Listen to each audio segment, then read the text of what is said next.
Connect the power cord to the monitor.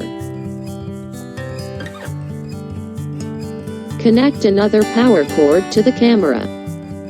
The red wire of power cord is positive, black wire is negative, but for your vehicle lights' wire may not be like this. Perhaps black wire is the positive and green is the negative.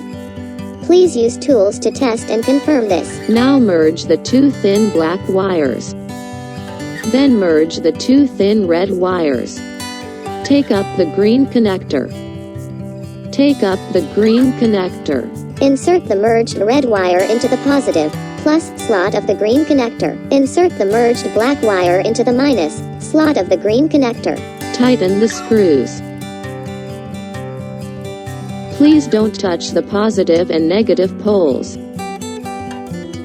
Plug the cigarette lighter adapter to the green connector. Plug the cigarette lighter adapter to the power outlet. Press the red button. The monitor lights up and the image appears on the screen.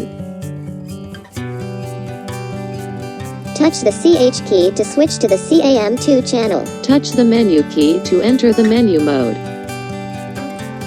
Touch Enter to enter the pairing countdown. Turn off the camera's power and quickly turn on.